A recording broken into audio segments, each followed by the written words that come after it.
What is up, guys? Jake from OneHive here with a quick video talking about the rest of the sneak peeks. Now, obviously, all of my attention has been focused on the friendly challenge and hopefully getting that something implemented to sort of contradict that the ability to abuse it, in my opinion. And I think we're looking pretty good on that, honestly. Anushka put out a post. It's been tweeted and retweeted that sort of indicated that possibly some type of restriction will be on it where people cannot use it simply as a mod.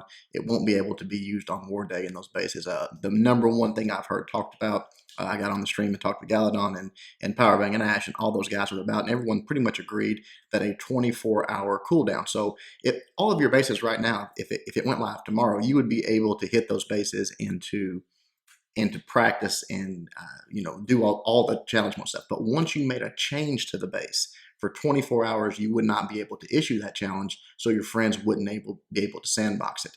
What that's going to allow us to do is once war starts, right before war starts, we change our bases over. It's a new base. They haven't seen it yet. So even if they tried to replicate it and do that, the war would be over before they could sandbox it. So that seems to be the number one suggestion. Hopefully something like that goes in.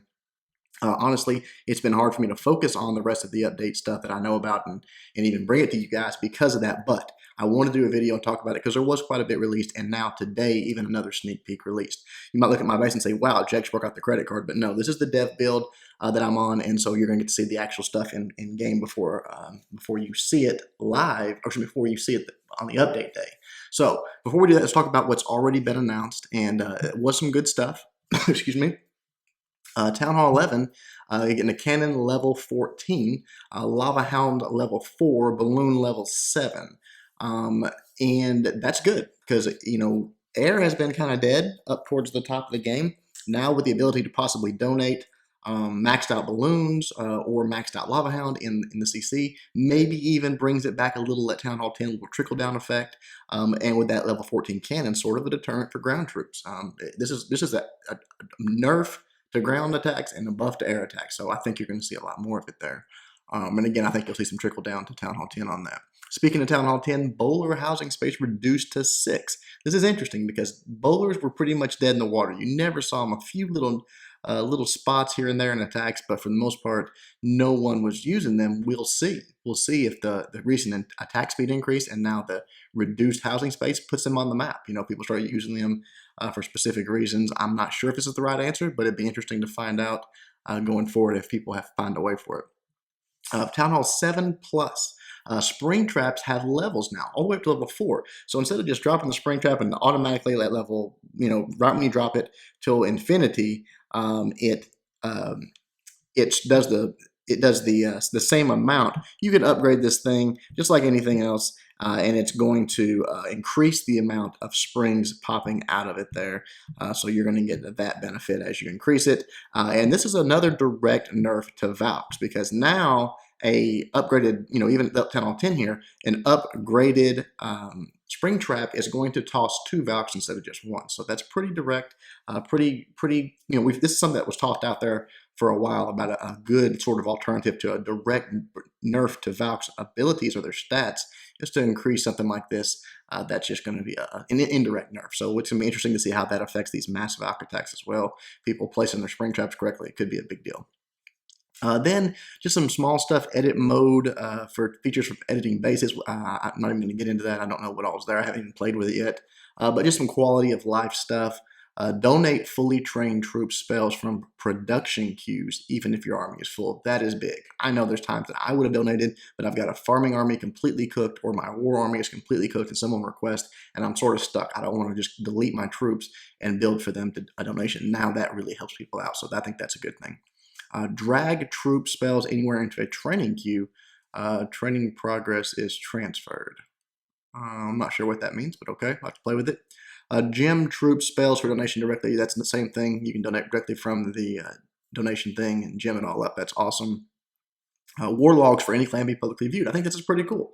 People ask me all the time to see our war log. We can just click the button now, and you guys can see it. It's not like you can go in and watch our attacks and our bases and stuff, but you can see our war record, which I'm sure OneHive will have that available for you all.